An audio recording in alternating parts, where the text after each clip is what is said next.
Hey there, this is Women on the Brink. I'm your host, Chris Jeffrey, a registered acupuncturist and wellness advisor with a passion for helping women live happier and more balanced lives. When I'm away from work, I'm usually outside in nature, either walking the seawall or I'm hiking in the mountains. And like many of you, my life has been filled with moments of hardship, some that I thought I couldn't overcome and really left me questioning my own strength. But through these challenges, I discovered resilience, courage, and a renewed sense of purpose. So I'm here to share not just my journey, but the lessons I've learned, and to remind you that no matter what obstacles come your way, there's always a path forward. And just to let you know, this podcast is not prescriptive, it's an offering. So please take what resonates with you and leave the rest. Welcome back to Women on the Brink. So, this is the space where we hold the messy, the magical, and even sometimes the maddening parts of womanhood together. Today's guest is living proof that the impossible is negotiable. Louise Burley is a solution based coach, an adult education trainer, and a motivational keynote speaker on making the impossible possible, and whose story challenges every limiting belief we might hold about disability, adversity, or aging. So, Louise was born into a French speaking family in Edmundston, New Brunswick, and grew up at a time when resources for children with low vision and chronic juvenile rheumatoid arthritis were almost non existent. She lost her sight completely at the age of 30, which was really only the beginning of her journey. And since then, she's become a powerful advocate and storyteller, and even published her first book, Through My Eyes: Insights into Disability Etiquette, in 2010. Louise is honestly one of these people who lives with courage, curiosity, and the kind of intuition that could probably outsmart your therapist. So, whether it's choosing a guide dog over a cane, or reading energy through a hug, or navigating health challenges like Crohn's and joint replacements, Louise has turned every so called limitation into some kind of a deeper form of freedom. So, this episode is really about self trust and resilience and tuning into your own green lights, even when the path ahead isn't fully visible. And I mean that physically and metaphorically. So, let's dive in. Louise, I am so grateful to have you here at Women on the Brink. Welcome to the show. Well, thank you, Chris. So, Louise, you and I met through a mutual friend about a year ago in person, but I'd been hearing about, a lot of the great things that you were accomplishing for quite some time through that mutual friend. So I'm really, really happy that you agreed to come on to the show. Now, you had a lot of physical challenges growing up, but you told me that from a very young age, you were raised to see opportunity and not obstacles. Can you take us back to your childhood and, what did that look like for you? Well, first of all, I was born in a very small community, Edmundston, New Brunswick. Um, there was only 12,000 residents, and there's still only 12,000 residents. And my family, it all starts with our roots. Whatever we can achieve in life and or not wanting to achieve depends on how you were exposed to things as a child. And for me, my family, my mom and dad, they were self-taught people with very low education. Mama had grade 6 and dad had grade 2. And mom taught my dad to read and write. And so that's where their self-taught came from. And they did not look at me as a disabled child. Uh, they looked at it with special needs. In other words, okay, let's find different ways that we can do to help Louise, and how Louise can figure it out by herself. So I had siblings, and for example, an example of that, the boys, my two brothers, they would go out and rake the leaves, when preparing for summer.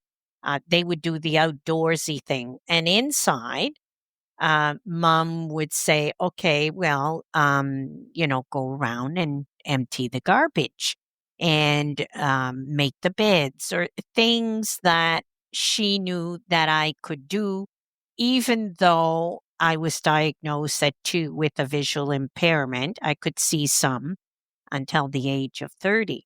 So they they taught me to look at life with solutions rather than obstacles. And that's how they lived their life. So that was a mentorship at the same time as parenting. So I was very fortunate to have roots, my mom and dad, to look at life that way, because there was not that many resources back then. You're looking at a few decades here, and resources, community resources, community supports, they did not exist.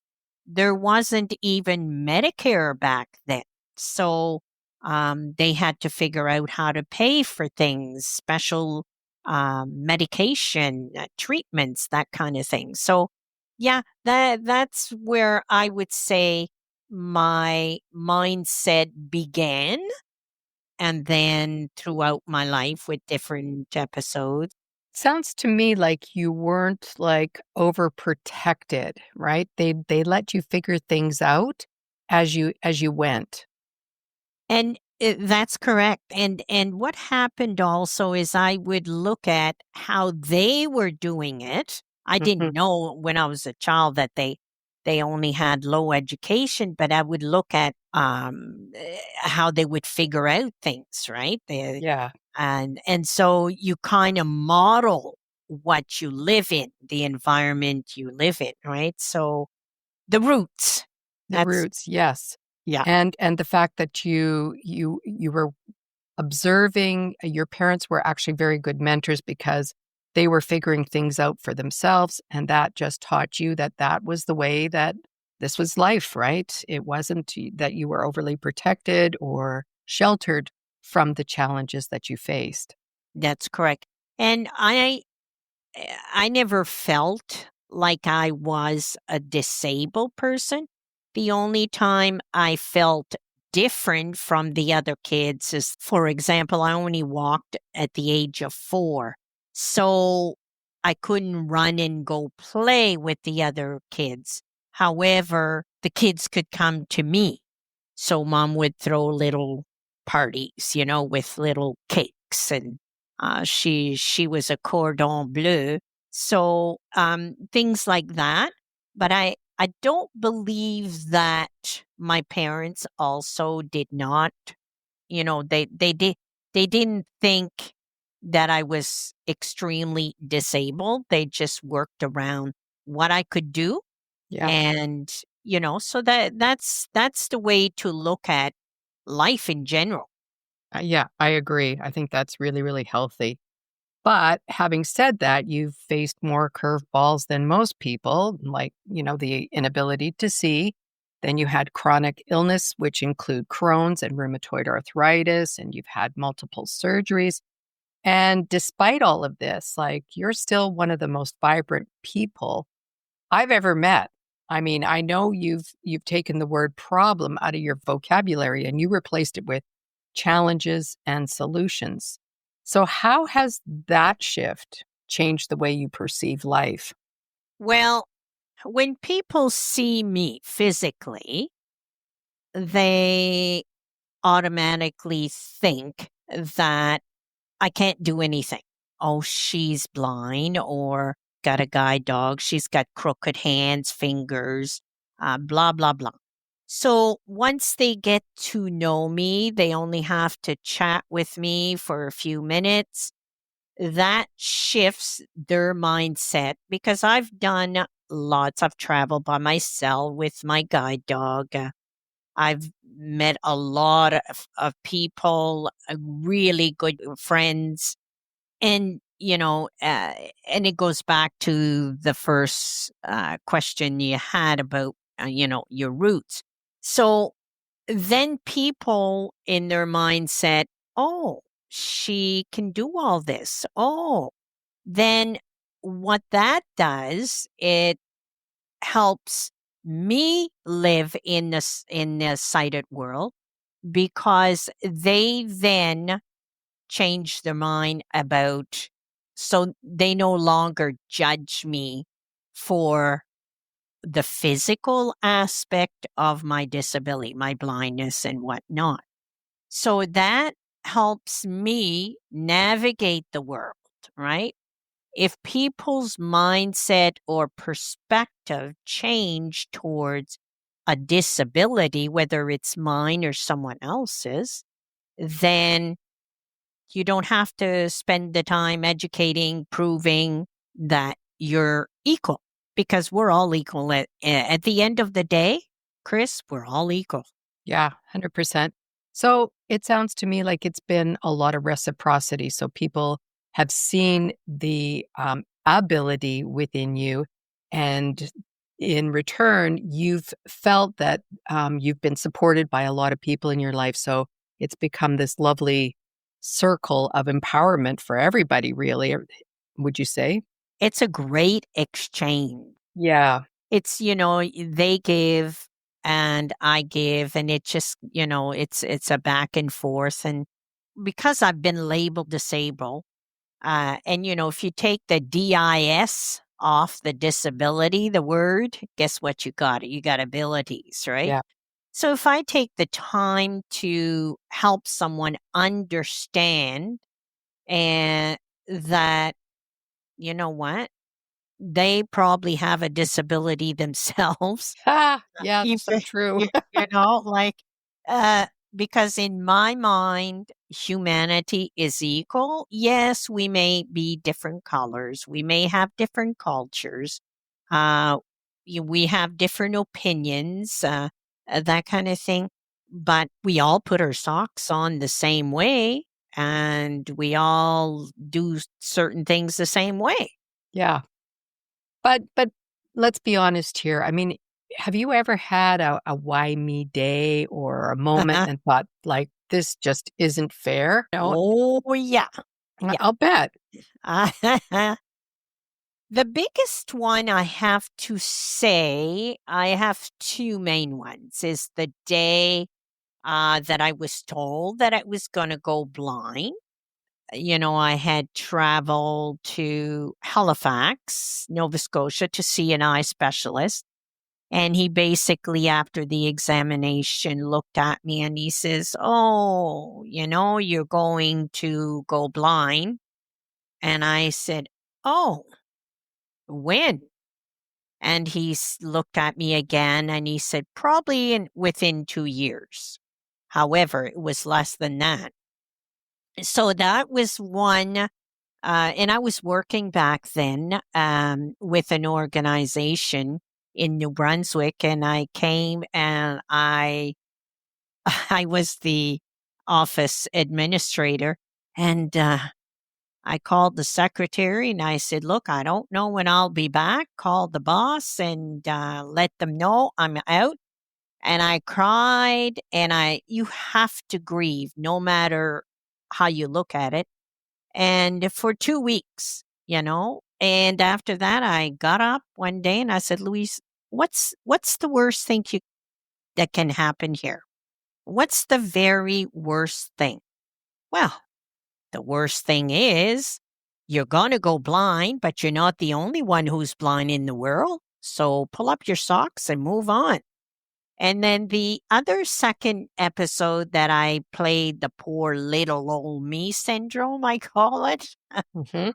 is when I was diagnosed 4 years ago with Crohn's. And I had had a lot of pain prior to diagnostic. And medication and all this, which it led to a surgery called ileostomy.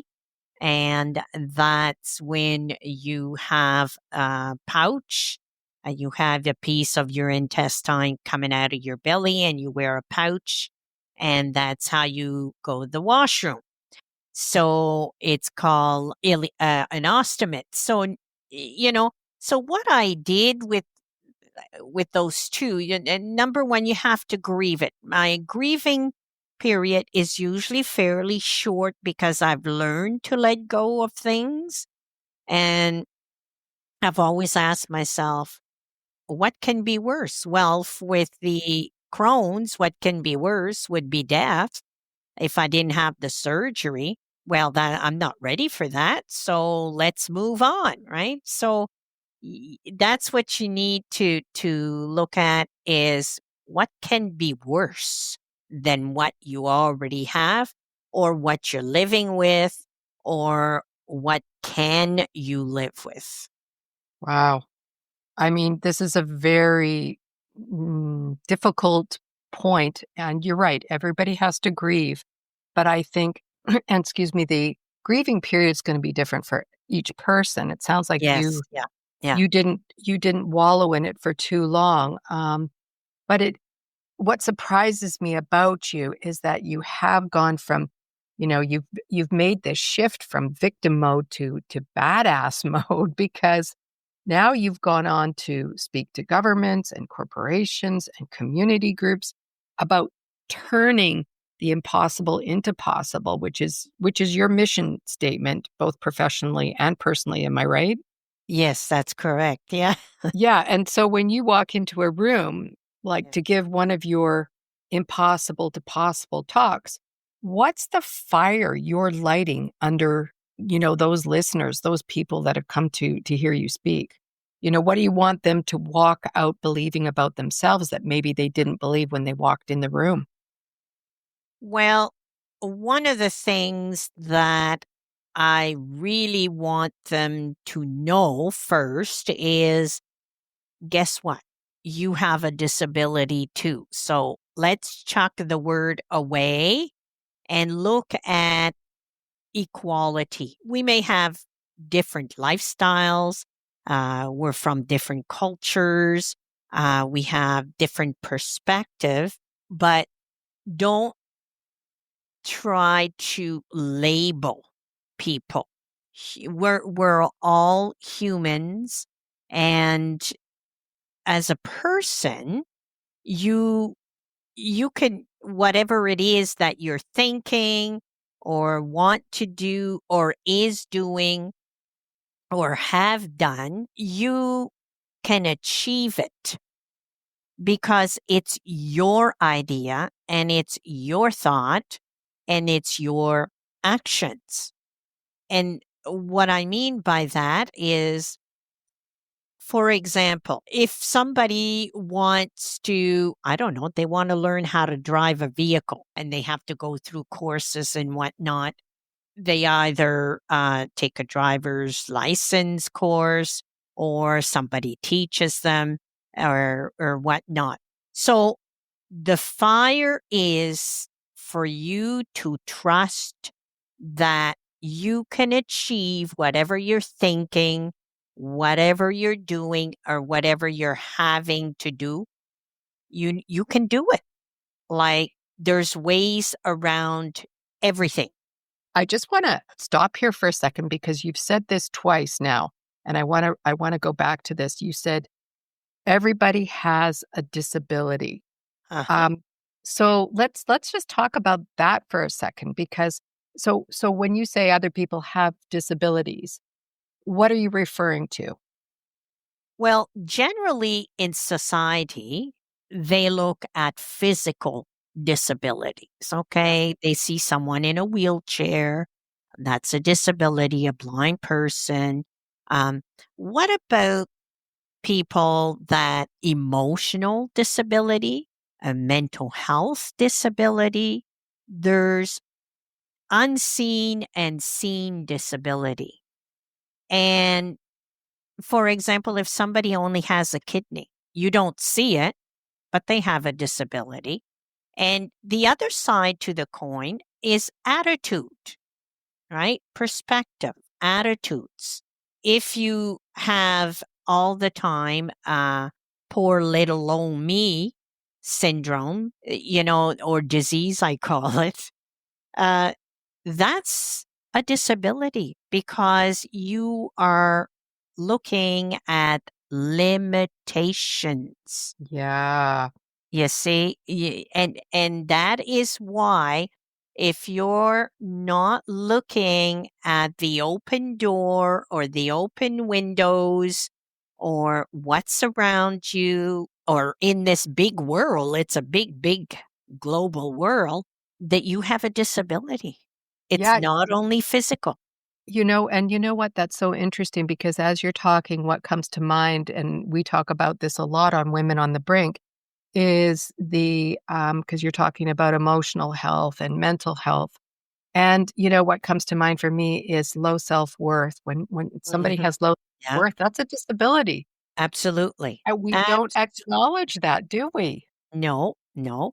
Because if you have low self esteem, you are not going to place a value on your ideas or achievements or your own needs. Yeah. You know, and so it's really important to look at self. And that's the very, very first step in making the impossible possible for you in your life. Yeah. It's self worth. Love it. I love it. Um, you describe yourself as someone who experiences the world through sensation, so sound and energy and touch. What's something sighted people often misunderstand about, you and how you perceive and interact with the world? Well, a lot of people, number one, don't even comprehend that a blind person can experience the world in a different way. For example, I may go outside on my deck and sit and have a cup of tea and listen to the birds and the wind shuffling the leaves on the trees. That's an experience for me that most sighted people would not probably bother much with it. So nature plays a big part. Animals play a big part. How we can experience the world. I'm talking about a non sighted person. And it could even apply to someone who's totally deaf, too. Experiencing the world around me is listening and it's as you mentioned, touching and feeling the energy, right? And everything has energy, Chris. Items have energies, stuff has energies, people have energies, animals have energies, Yeah, and that plays a big part in my world. 100%. And, as an acupuncturist, I couldn't agree with you more. I believe everything does have an energy. And I also really believe that, part of that energy is an intuitive side to us. Mm. So, and it sounds like you've really learned to follow what you call like the green lights, that intuitive signal. How do you recognize those in your life? And how can our listeners learn from you and start tuning into their own green lights? Well, that is something that I had to work at. And that's about trusting yourself. And it goes back to self respect and self worth, right? So when you trust yourself, and I'll tell you where I learned to trust myself. It took years. It wasn't always green lights for me to trust my green lights or In other words, intuition or your inner voice, however you would like to phrase it.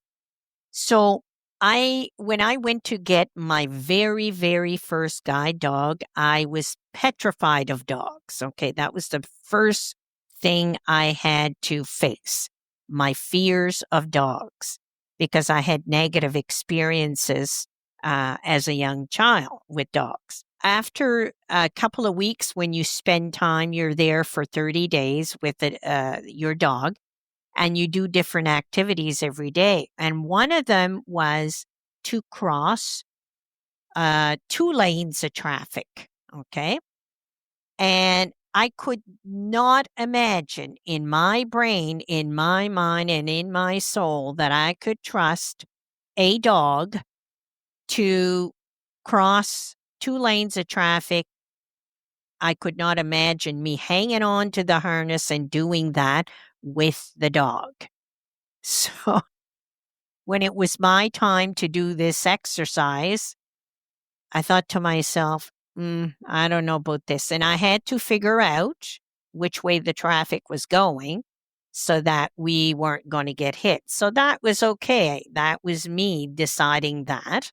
And, they taught us different little tricks of the trade to do that.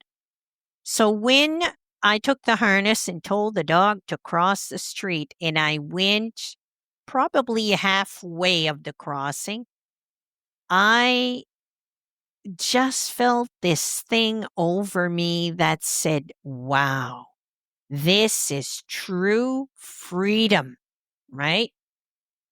Because this gave me a whole new open door of not only trusting myself, but feeling free and independent. So when we got across the street, of course, I patted the dog and kissed it and gave it a treat. And that was the beginning of trusting my green lights or intuition. Um, there has to be something that you are petrified of, and trusting yourself for the very first time to go and do it anyway. Hmm. That takes a lot And of courage. it does. And you will have butterflies, and you will have not wanting to do it fears, and you might be hot, and you might sweat, and all of those different things. But it's important that, and now it's to the point of I'm able to think of something and it happens. Like I'll think the other day I was thinking of a friend, and it had been 2 months since I talked to her, and 10 minutes later the phone rings and it's her. So Wow. you can attract energy. You learn to, and there's different level of awareness, I call it. So but you need to start small, making a decision as simple as going to, I don't know, the dollar store and saying, do I need this? And if it feels right, buy it. If it feels no, well, I don't know. There's an I don't know, then it's a no. Okay. I'm with you 100% so far. Yeah, I agree. So you start small, and then how do you build on that?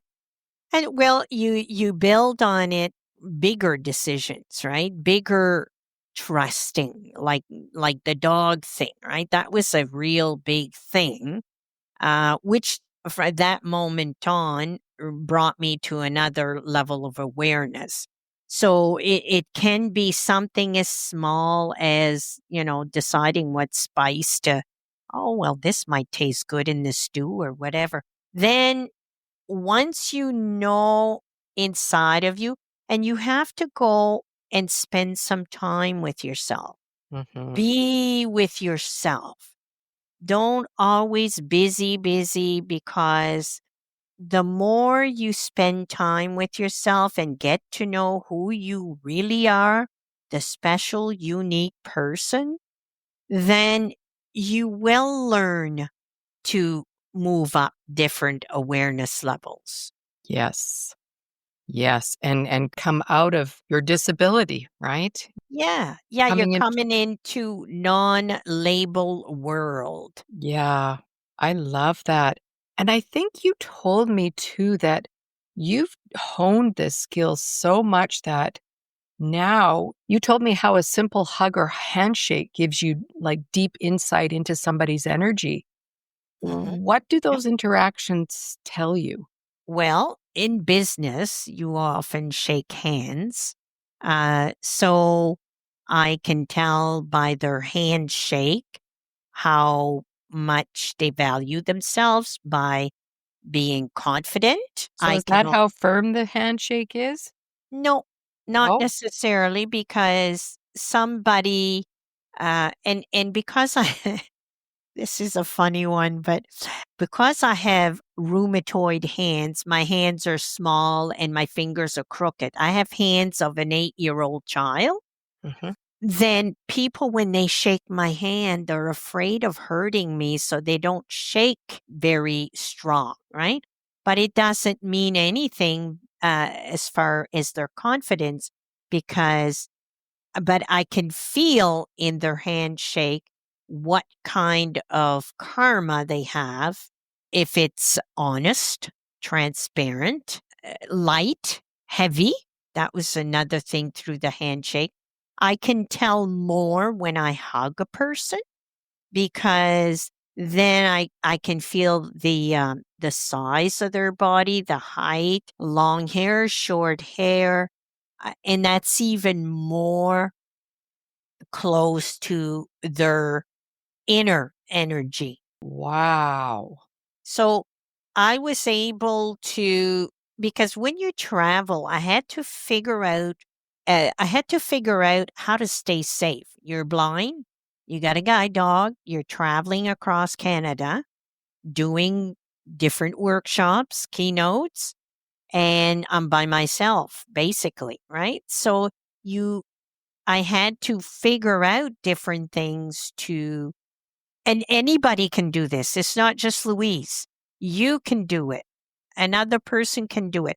It's just something that you need to learn to develop within yourself. I'm kind of getting the impression here that we all should be spending more time alone Mhm. Mhm. and even doing more things alone that cause us fear, whether that's traveling alone, maybe going and eating in a restaurant by yourself or going to Mhm. a movie, like maybe starting with baby steps. Yeah. But we can hone these skills Absolutely. just by challenging ourselves little by little.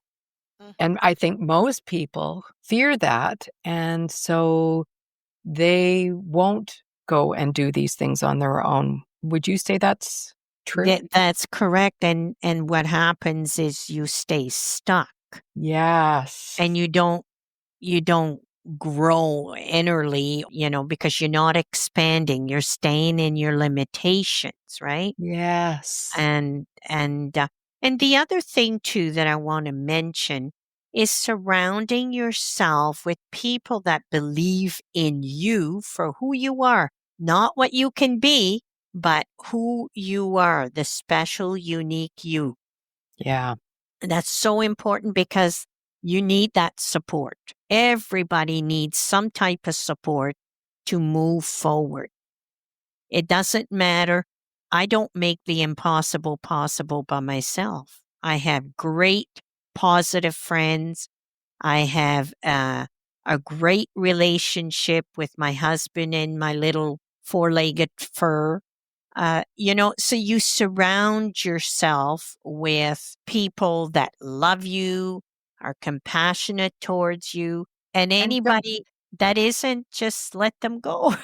well, and I was gonna say, and because I'm sure there's people out there too who, wanna fix people, right? Yeah. And that's not what people need as No, a supportive relationship. that's correct. Yeah. No, a supportive relationship is an exchange that we talked earlier. So it's that's what support is. And that's what family and friends are too, right? And if it's only one way, then you need to look at, oh, well, I'm always the one calling, or I'm always the one giving, or you know what? That's not healthy Mhm. because you're probably draining your energy trying to prove something, and Yeah. that's not, you're losing your identity just because you think you need that person or that thing or whatever. Yeah. Don't chase it. Nope, don't chase it. So I read somewhere that in 2017, Dubai chose to replace the term disabled to people of determination. And I understand it's your goal here in Canada to change the word disabled to people of resilience. Can you tell us about that? Well, yes, that's my mission, my huge mission, because as you're well aware of, it takes time to change people's uh, attitudes, perspectives. And so I find that the word disable makes it worse. That's the government has chosen that word. And it's not just Canada. It's around the world.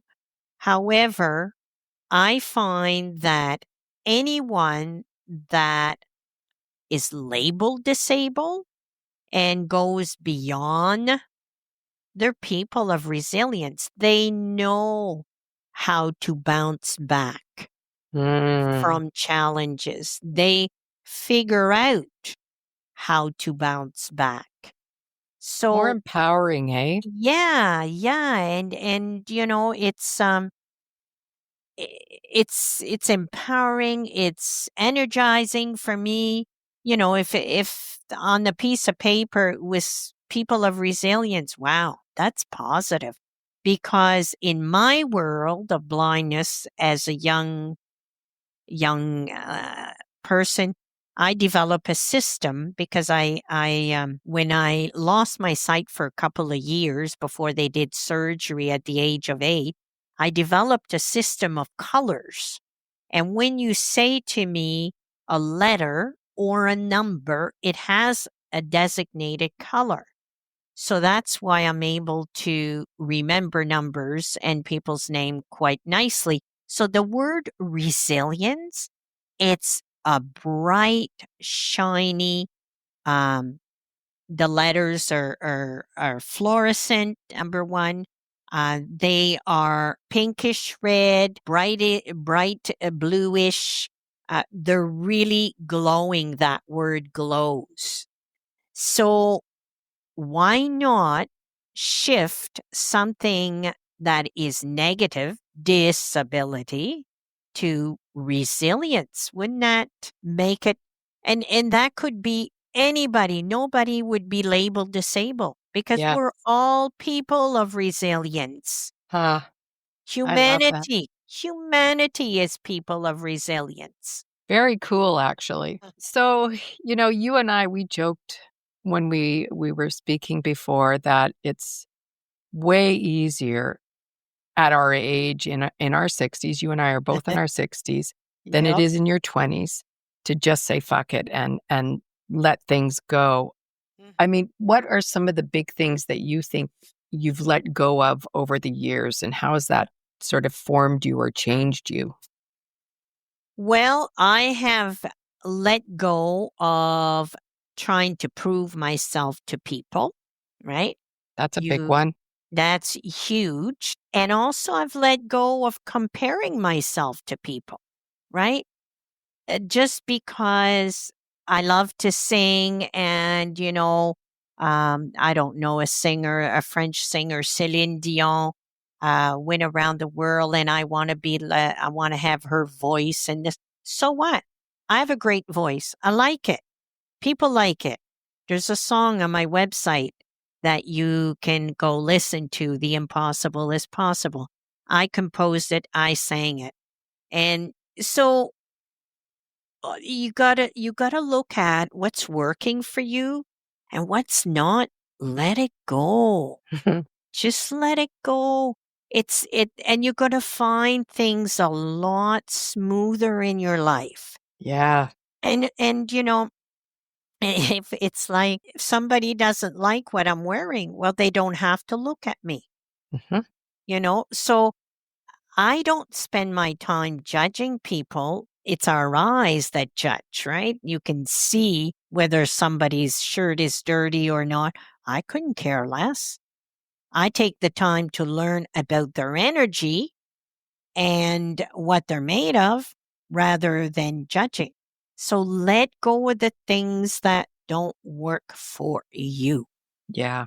I couldn't agree with you more. I think I'm 100% with you. I'm certainly not looking for the external validation that I was looking for, say, in my 20s. And Mhm. that That's is, right. Yeah. as far as I'm concerned, that's complete freedom, It is, and right? it's freedom. It brings you independence mentally. It opens up so much better energy in your life. You feel better about yourself too because you got more room as you let go. Think of decluttering, right? When you declutter a corner in your apartment or your residence or whatever, you feel good because you got more space. Great. It's the same thing. That's a great analogy, actually. I love that. So, okay, I mean, that's all well and good. You and I are not looking for that external validation anymore, but No, we no. still have tough days. So, what belief do you hold about yourself that gets you through those tough days? Well, I always say if I get up and I know that my energy's not right for whatever reason, didn't sleep good or don't like what's ahead or whatnot, I say, well, it's only today. And I have a dear friend, he says, Louise, it's all good and it's day one. So I know that the next one, that when I go to bed that night, it's a new day the next day. So, and it's day one. It's always day one. So, So, so yeah, what you're saying is you can recreate something new the next day. You can begin again. you can begin again. And the day that you're under the weather or you are having difficulty, one step at a time that day. That day, yes. That day, Because we one only have now, right? we only have now. We don't know next, Yeah. right? For me, even right now, as a sighted person, I will walk myself through what my day is going to look like. Mhm. So I generally prepare my day in my head in the morning, and I go, okay, I have to go to work, and then I'm going to go do grocery shopping, and then I have to go and meet this person, and then I'm going to do this and this and this. And so I kind of visualize ahead Yeah. Mhm. what the day is going to bring so that if I have any challenges during the day, maybe it's traffic, maybe it's because I'm finding too as I get older, I am slowing down and I am finding things more challenging. And Mhm. so I do find that if you can prepare yourself for your day ahead, maybe some people want to prepare for the week ahead, but I think being prepared and planning Mhm. so that you're not going to miss a step. Is that part of your morning routine? When I go to bed at night, I take about 10 minutes before I fall asleep. I go through, okay, today I didn't get to do this. Why? Okay, well, life happens, right? This person didn't show, so am I going to reschedule? So I go through what I did during the day, and then I do my gratitude, and then I go, okay, what do I have tomorrow that is essential to do in case I get up and life happens again, right? So I do make plans the night before for the next day, and I mark everything that I've done in a day right down to housework, to business, phone calls, whether they're friends or business. because then I can identify where I'm spending my energy, because that's where I always go. Yeah. Yeah, it's true. So, where can people find you if they want to learn more or to reach out to you? They can go on my website. I have two, Louise Burley, BURLEY.ca, and or www.makingtheimpossiblepossible.ca. Yeah, and I'm also on LinkedIn, and I'm also on Facebook.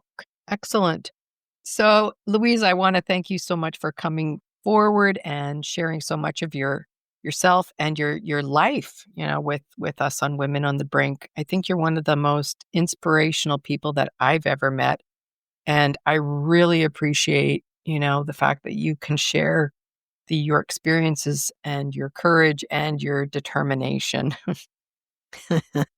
Well, thank you so much, Chris, for having me and Mr. Fig. He's lying on the floor beside me. My guide dog follows me everywhere. And thank you so much for having us, and hope that this supports and helps somebody in their lives. I'm sure it will.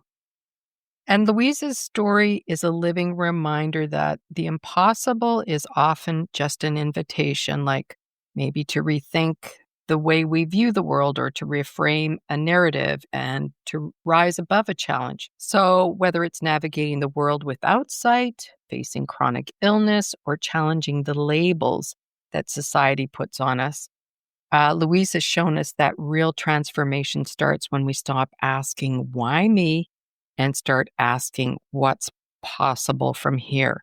So if you're standing at the edge of something hard or something unknown, something that feels, really big to you, just let this be your nudge.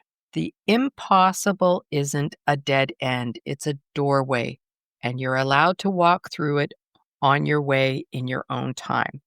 So until next time, trust that inner voice that keeps whispering to you or maybe trying to shake you up a little bit, and take some risks, even some small ones. And remember, what seems impossible today could be your greatest breakthrough tomorrow. Thanks for joining. And I want you to know that this isn't just a podcast, this is a movement. So share this information with your friends and let's go, ladies.